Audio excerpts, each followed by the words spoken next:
What is up, everybody? It has been 4 months since I had my hair transplant done at FUE in Brazil. I had 3,500 grafts taken from the back and placed into the front. And if you've been following my journey over the course of the 5 or 6 videos that I've made, you've probably noticed that I've got a little bit more of a hairline. The M from a distance is less obvious, although you can see it. It's not as obvious as it was at the 3-month mark. I'm pretty happy with how we're going at the 4-month mark. It's exactly what I expected. And as I said last video, at the 3-month mark, it's gonna be between the 5 and the 6 month and beyond until we see like this thicken up, the M, which I talk about, become less visible. So in this video, I'm gonna give you a close-up. I'm gonna talk about what I like, what I don't like about my hair transplant. I'm gonna talk about my daily routine and more specifically, the side effects that I've had from taking finasteride. I have had a few questions on my previous videos, so I'm gonna try and answer them, but I'm obviously not a doctor, so take it with a grain of salt and do your own research. So let's get closer and show you exactly how it looks from a close-up. So here we are. As you can see, there's a lot more little hairs coming through here and a lot more little hairs coming through here. I did mention in the last video that I'm growing more hairs here than at the back, but I think when it grows a little bit longer, it'll grow up. I'm just going to go over to the other side now. I'm really conscious about the zoom and it focusing, because I remember last time it didn't really focus very well. So this is the from the other side. Again, really happy with the hairline. Some things that I'm really a little bit concerned about is the color of this part here. The color is a little bit different to here. I'm especially worried about the color, especially of the sideburns. Another thing that I'm quite worried about is this hair is growing, my natural hairline, as you can see, my natural hair just falls over to this side. But this hair seems to be growing up, just up. And I kind of want it to fall that way. But again, I'm kind of being patient, because I still think that in the long run, when it's a little bit longer, because I do wear my hair longer, that it will be fine. You can probably still see the scalp is still quite red. Again, that's not surprising. From all the research that I've done, it remains red. Okay, let's go around to the back. And go slowly. Yes, I cut my hair again. I needed to just cut the sides off. All right, let's have a look at the back. You probably can see that it's still quite thin around here. I haven't actually had a look at the scalp, so I'm surprised as you to learn if it's red or if it's calmed down a little bit. Because my hair is a little bit blonder, there's going to be less evidence of scars as you would find on darker haired people. So I'm going to run my fingers up now and you can be your own judge. And as I've mentioned in previous videos, this is the area where it seems that they took most of the grafts from, and yeah, took it up there. Crown is obviously a little bit not very good, but I am putting minoxidil on that. And let me just go around to the other side, just to give you an idea of what's going on. From the side, looks fine, pretty happy. But as I did mention about the color and the way that it's growing out, I hope the angle has been put in right.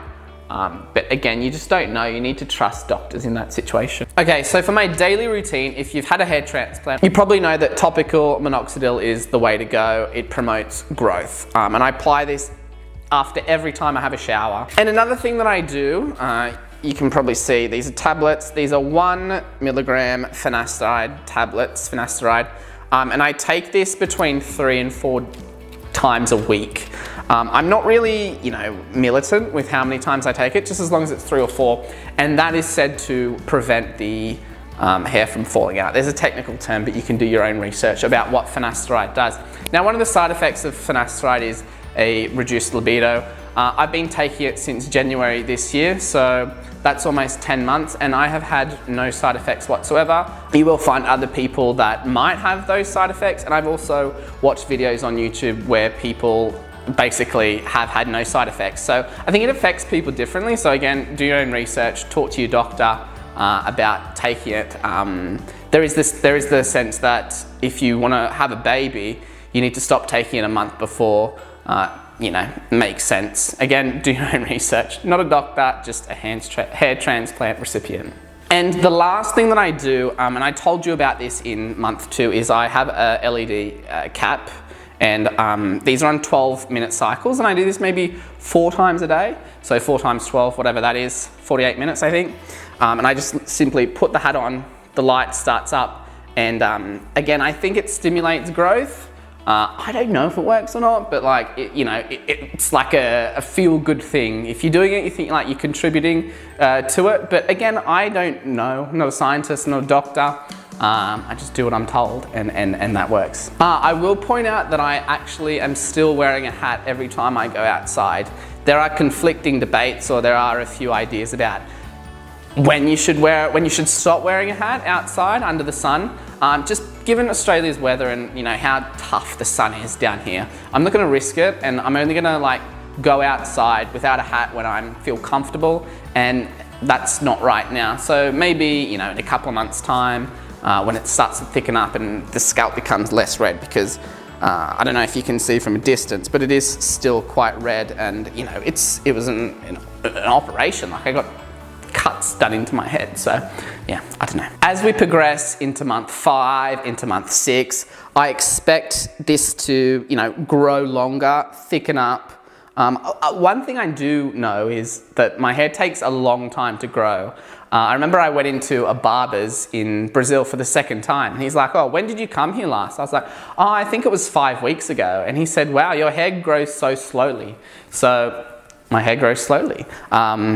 And I remember that my mum actually cut my hair last time. So yeah, it does grow pretty slowly, but whatever, you can't do anything about that. So yeah, I'm gonna grow it. I'm gonna just, let it fall out, see what color it grows, see if like the angle of these, of this side, because I wear my hair to this side, changes in any way. So a few people had questions, and I wrote them down because I'm not very good at remembering. And one question was it painful? The procedure was not painful. If you watch people on YouTube, or you watch videos, or read blogs, they say that the most painful part is when they inject the anesthetic at the start of each day, or however many days you get. And I will agree. They say the back hurts the most, but I found in the forehead it really hurt. And towards the end of the 2nd day, when the anesthetic was wearing off, that did hurt, because that's when they were like putting the hairs back in, and I was in a little bit of discomfort and pain for about an hour, but they do give you a tablet at the start to make you feel tired so you can fall asleep, and I actually fell asleep during the procedure. The next question is, how many grafts did you get? I got 3,500 from the back, put in the top. Did they tell you how long it will take before you start seeing results? Not really, but I think it's like pretty accepted that 6 months and beyond. The 6-month mark is when things start to get a little bit normal, and if you see other videos on YouTube, then you'll know that. And again, the other question was, how does it feel when they do the operation? You can't feel anything. You got anesthetic other than the times that I just said. If you have any other questions, if you're curious about like your hair, getting a hair transplant, and just want to know anything, like I'm happy to try and answer questions. Obviously, I'm not an expert or a doctor, so do your own research. Again, thank you for supporting my channel. Make sure you hit that like button and subscribe if you haven't already, and I will see you in a month's time for the 5-month update.